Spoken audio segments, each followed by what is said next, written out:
The snow had come early that year, thick and unasked for, pressing down the mountains like a hand meant to keep secrets buried.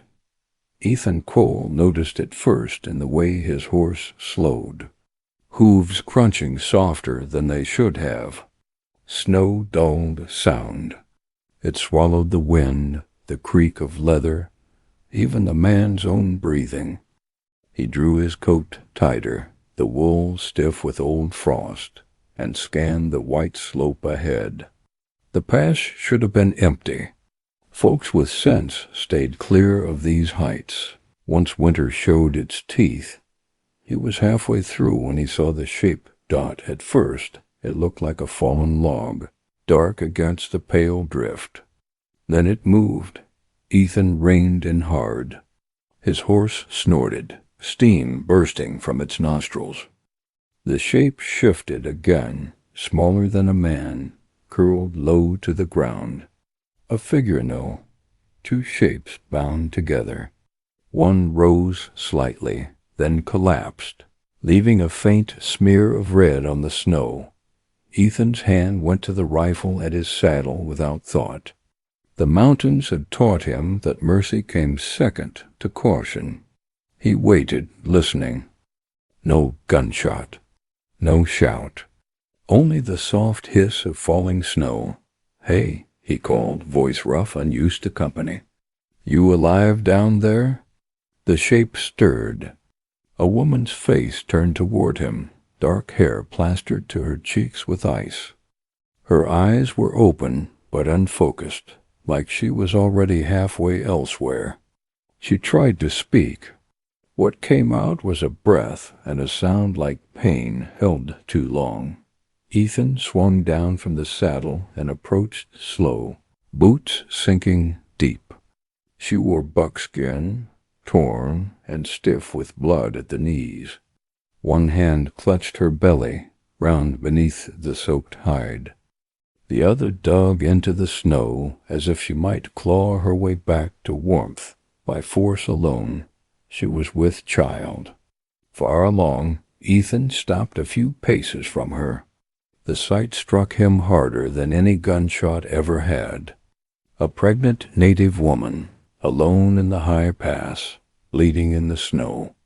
There were stories like that, stories that ended with crosses no one marked. "Easy," he said, crouching. "I ain't here to hurt you." Her eyes flicked to his face, then to the rifle on his back. Fear flared, sharp and alive. She tried to pull herself away, but her body betrayed her. A cry tore from her throat, raw and animal, and she doubled over, gasping. Labor. The truth landed heavy in Ethan's chest. This wasn't just exposure. This was now. He looked back up the pass. No shelter. No smoke. The sky had gone the color of old steel. Snow thickened, flakes wide as feathers. If he rode on, she'd be gone before nightfall. If he stayed, his jaw tightened. He had buried things in these mountains before, choices that came back with faces. Damn it, he muttered. He stepped closer and shrugged off his coat, draping it over her shoulders. She flinched at his touch, then sagged, exhausted beyond fear. Her breath came in shallow bursts. Another pain seized her, and she cried out, fingers digging into his sleeve. "Listen to me," he said, forcing calm into his voice. "I can't leave you here."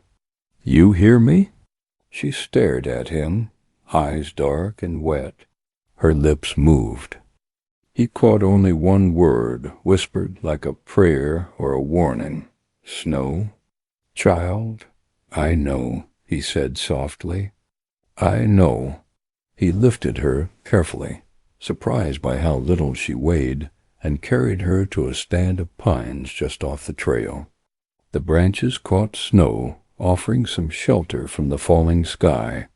He laid her down on his bedroll, hands clumsy, heart pounding louder than the wind. Another contraction hit her hard. She screamed, the sound breaking against the trees and vanishing into white. Ethan froze helpless. He had delivered calves and foals, seen blood and birth, but this was different. This was a woman who should have had kin around her, hands that knew her, songs to guide her through the pain. Instead, she had him. She grabbed his wrist with surprising strength and pulled him close. Her eyes locked onto his, fierce despite the pain. "Don't," she breathed, tears freezing on her lashes. "Don't let him," a sharp crack echoed from the far ridge. Ethan's head snapped up. His hand went for the rifle as another sound followed the distant, unmistakable bark of a man's voice carried thin by the snow dot someone else was in the pass. And whatever truth lay buried beneath this storm was no longer content to stay there. The sound came again, closer this time, boots on rock, the low murmur of men who believed the mountain belonged to them. Ethan moved without thinking. He dragged the bedroll deeper beneath the pines, pressing the woman's body close to the trunk of a thick-barked fir. Snow dusted his hair and lashes as he crouched over her, making himself a shield. She shook violently now, whether from cold or fear he couldn't tell. Her breath came in ragged pulls, each one scraped raw by pain. Quiet, he whispered, not as command but plea. Just for a moment. Her eyes searched his face, dark and wide. She nodded once, biting down hard on her sleeve to smother the sound that clawed its way up from her chest. Ethan eased the rifle from his shoulder and thumbed back the hammer, slow, controlled. He rose just enough to peer through the trees. 3 men came into view along the trail. White men. Fur-lined coats, scarves pulled high. One carried a lantern, its glow dimmed by the falling snow. Another walked stiff, favoring one leg. The third laughed at something, the sound loose and careless. Outlaws, most likely. Or hunters who'd lost their way and their manners with it. In these mountains, the difference often didn't matter. They stopped where Ethan's horse stood, reins looped over a low branch. The lame one squinted at the tracks, kneeling despite the cold. Fresh, he said. "Someone's camped up here." The man with the lantern scanned the trees. His gaze slid past the pines where Ethan crouched, so close Ethan could see the frost clinging to the man's beard. The lantern light flickered across the snow, searching. Ethan's finger tightened on the trigger. If he fired now, the mountain would answer. Shots echoed strange up here, bouncing, multiplying. He might drop one, maybe 2. The third would scatter or return fire. The woman behind him would scream, and that would be the end of it. He waited, muscles screaming with the strain of stillness. "She's cold," the woman whispered suddenly, so softly he barely caught it. Her hand pressed harder against her belly, fingers trembling. The child. "I know," Ethan murmured without turning. "I ain't letting that happen." Another contraction seized her. She stiffened, a sound tearing free before she could stop at a broken cry. Thin but sharp in the quiet, the men froze. "You hear that?" The lantern-bearer said. The lame man rose, eyes narrowing. Sounded like a woman. A slow smile crept across the third man's face, mean and curious. "Ain't that a blessing?" They stepped off the trail. Ethan stood. He moved out from the trees, rifle raised but not aimed, hands steady despite the cold burning his fingers. Snow dusted his shoulders, marking him plain as day. Asterisk. That's far enough, he said. Asterisk. The men halted, surprise flashing across their faces. The lantern swung, light catching Ethan's weathered features, the scar along his jaw, the hard set of his eyes. Asterisk. What you got there, friend? The smiling man asked. Sounded like trouble. Asterisk. Trouble you don't need, Ethan replied. Turn around. Trail take you back down the pass. Asterisk. The lame man laughed, short and sharp. We ain't taking orders from a lone rider. Asterisk. The lantern-bearer's gaze drifted past Ethan toward the pines. He frowned. You hiding something? Asterisk. Ethan didn't answer. Silence stretched, thick as the snow. His breath steamed in the cold. Asterisk. The smiling man took a step closer. We just want a look. Ethan raised the rifle an inch higher. That look'll cost you. Asterisk. For a long moment no one moved. Then the lantern-bearer sighed, weary rather than afraid. Asterisk. Not worth it, he muttered. Storm's closing in? Let the man be. Asterisk. The smiling man hesitated, eyes flicking between Ethan's rifle and the dark trees. Whatever he saw there made his grin fade. Asterisk. Damn waste, he said, but he stepped back. Asterisk. They turned away, boots crunching as they retreated down the trail. The lantern glow shrank, swallowed by snow and distance. Their voices faded, the mountain taking them back like it took all things. Asterisk. Ethan didn't lower the rifle until the sound was gone completely. Asterisk. When he turned, the woman was sobbing silently, her face twisted with pain and relief. Another contraction hit, stronger than the last. She cried out, despite herself, clutching his sleeve like it was the only solid thing left in the world. Asterisk. It's coming, she gasped. Too soon. Too cold. Asterisk. Ethan swallowed hard. He looked up at the sky, then at the dark trees, then down at her bloodied hands. Asterisk. There was a town 2 days' ride south. A trading post closer, maybe a day if the snow eased. But she wouldn't last an hour like this. Neither would the child. Asterisk. He knelt beside her, pulling the coat tighter around her shoulders, stripping off his gloves. Asterisk. All right, he said quietly, voice breaking despite his effort. All right. We're doing this here. Asterisk. Her eyes locked onto his, fear giving way to something deeper trust, desperate and absolute.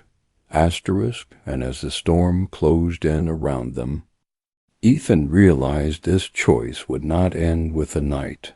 Asterisk. It never did. The storm came down hard after that, like it had been waiting for permission. Asterisk. Snow thickened until the world narrowed to breath and pain in the dark press of trees. Ethan worked by feel more than sight, hands numb, movements careful and unsure.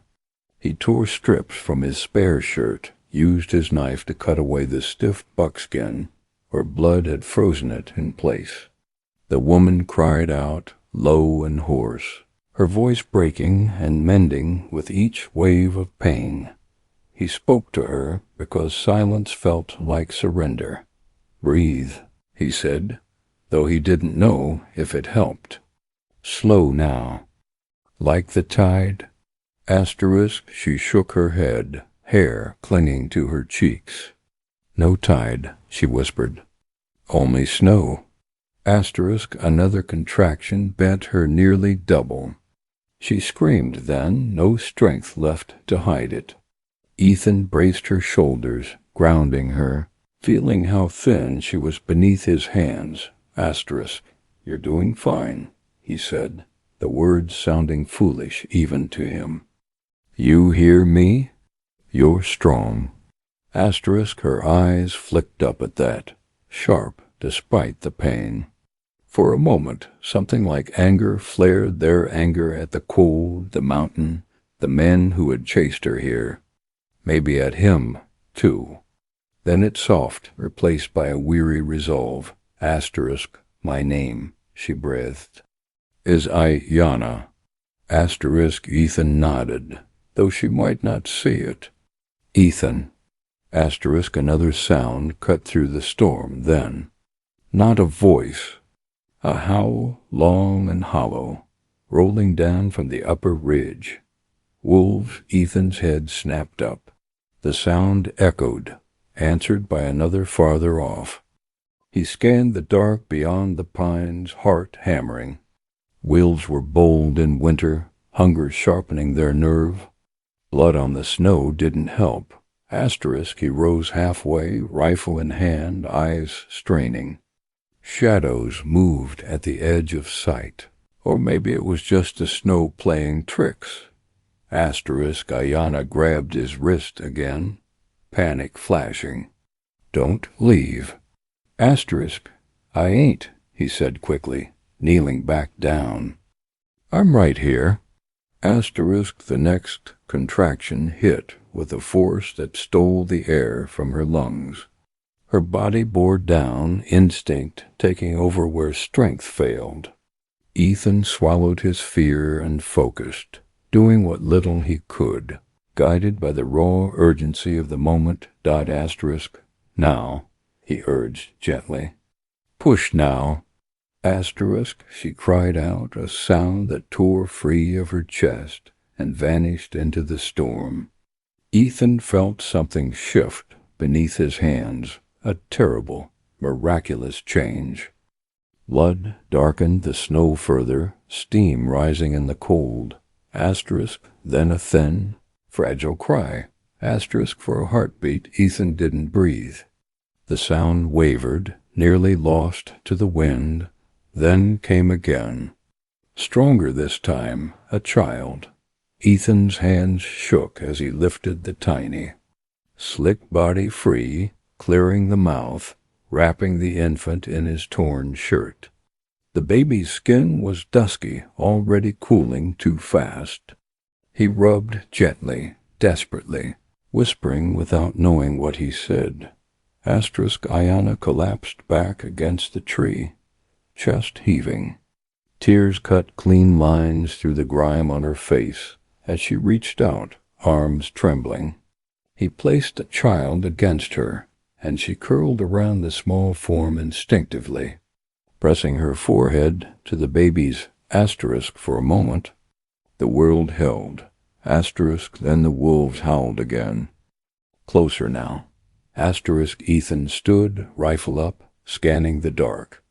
A pair of eyes glinted low among the trees, then vanished. Another shape moved, cautious but intent. Asterisk, he fired once into the night. The shot cracked sharp and loud, echoing off stone. The shapes scattered, but he knew better than to think it was over. Hunger waited. So did the storm. Asterisk, Ayanna looked up at him, fear returning, mixed now with something heavier. Asterisk, they will not stop, she whispered. Nor the men. Asterisk, Ethan met her gaze. In the dim light, with the child pressed to her chest, she looked impossibly young and impossibly old all at once. Asterisk, I know, he said. Asterisk, he shouldered his rifle and reached for his horse, heart sinking as he felt the animal shiver beneath his touch. The pass was closing. Night was falling. And somewhere beneath the snow and years, the truth he had buried was beginning to stir. Asterisk, the child whimpered softly, and Ethan realized with a cold, creeping certainty that this was no longer about survival alone. Asterisk, it was about what he would be forced to face when morning came, if morning came at all. Ethan moved with a care that surprised him. The mountain had taught him to be rough, to make quick choices and live with them, but now his hands were slow and deliberate. He wrapped Ayanna tighter, layered his bedroll and coat around her and the child, then lifted her as gently as the storm would allow. She was light, too light. She winced, but did not cry out, teeth clenched, breath thin. The child whimpered once, then fell quiet, pressed against her skin. There's a hollow, Ethan said, close to her ear so the wind wouldn't steal his words. Rock shelf. Not far. She nodded, trusting him with the kind of faith that left no room for doubt. He carried her step by careful step, boots slipping, heart pounding harder, with each howl that crept nearer through the trees. The hollow was little more than a cut in the stone, but it broke the wind and caught less snow. He settled her there, building a wall of packs and branches, hands burning as feeling came back in sharp needles. The child stirred. Ethan crouched, watching the tiny chest rise and fall. The baby's face turned slightly, and in that movement something struck him, something he could not name at first. The shape of the brow, the mouth, small but set in a familiar way. He looked away, jaw tightening. Ayanna watched him, eyes keen, despite exhaustion. She adjusted the child, then reached into the folds of her buckskin. Her fingers emerged with a thin cord, worn smooth with age. At its end hung a small piece of silver, hammered flat and marked with a simple symbol. She held it out to him. "From your people," she said softly. "From long ago." Ethan stared at it as if it might burn him. He knew that mark. He had carved it himself once, careless and young, pressing meaning into metal without understanding what it would cost. "I lost that," he said, voice low.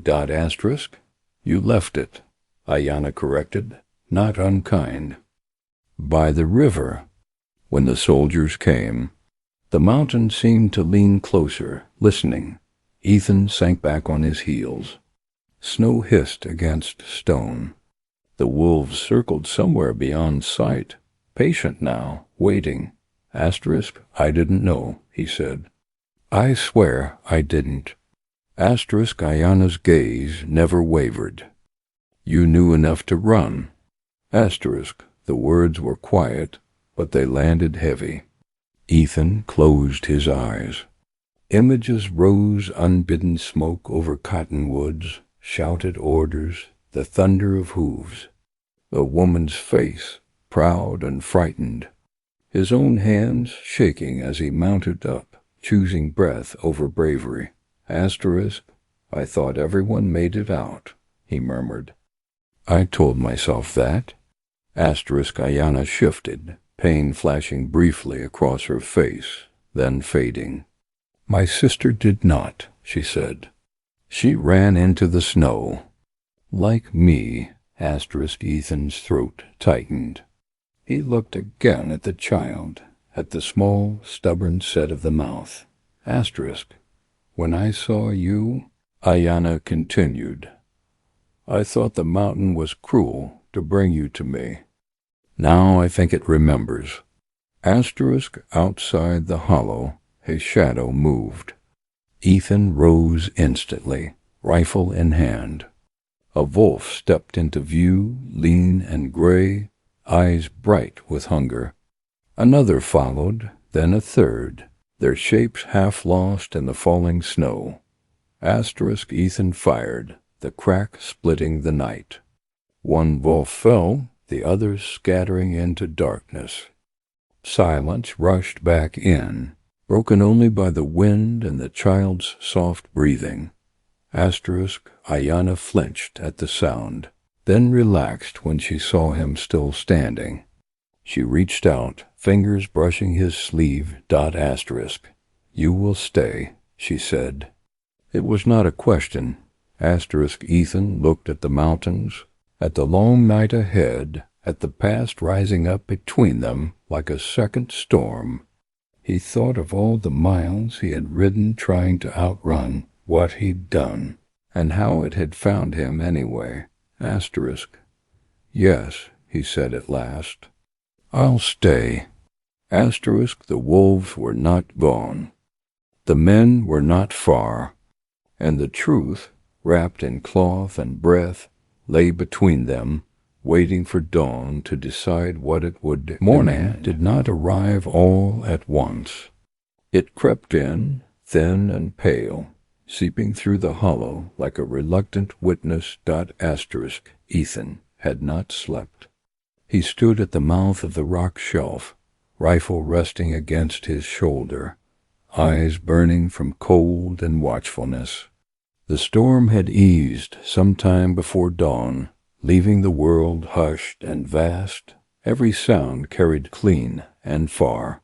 Snow lay smooth and unbroken beyond the hollow, except for tracks wolves, scattered and wary now, and farther down the slope, the half-buried prints of men heading away from the pass. They had chosen not to return. Behind him, Ayanna stirred. He turned as she shifted carefully, pain tightening her face before easing. The child lay against her chest, wrapped tight, alive. When the baby moved, making a small sound like breath finding courage, something in Ethan's chest loosened for the first time since nightfall. You stayed, she said quietly. I said I would. She studied him for a long moment, as if weighing not just the words, but the years behind them. Then she nodded once. The snow will open the lower trail by noon, she said. My people camp beyond the river bend. Ethan hesitated. He had known this moment was coming. He knelt, checking the child again, careful, reverent. In the daylight, the resemblance was clearer. The shape of the eyes, the line of the jaw, faint but undeniable. He swallowed. He's mine, he said. It wasn't a question. Ayanna did not look away. Yes, the word carried no accusation. Just truth, simple and heavy. Ethan sat back on his heels. For a long time, neither of them spoke. The mountains waited. The child breathed. I didn't know, he said again, softer now, stripped of defense. If I had you would have run faster, she replied gently, or stayed and died. There is no shame in choosing to live, only in pretending the choice never happened. He nodded, eyes lowered. I buried it, he said. Told myself it was over. The earth remembers, she said. So do children. The baby stirred again, tiny fingers flexing against Ayanna's skin. Ethan reached out, then stopped himself, unsure. She took his hand and placed it there, light but certain. The warmth surprised him. The weight. The way the child's fingers curled around one of his, instinctive, unafraid. Something inside him gave way then, not loud, not sudden, but complete, like ice breaking beneath slow water. What will you do? Ayanna asked. Ethan looked out across the snowbound valley. South lay the roads he knew, the life built on distance and silence. North lay a river, a campfire, people who would remember what he had been. I'll see you safe, he said. After that, I'll answer for what I left. Ayanna nodded. That is enough. They moved slowly down the mountain as the sun climbed. Ethan leading the horse, Ayanna steadying herself with each step. The world widened with every yard, the pass releasing them at last.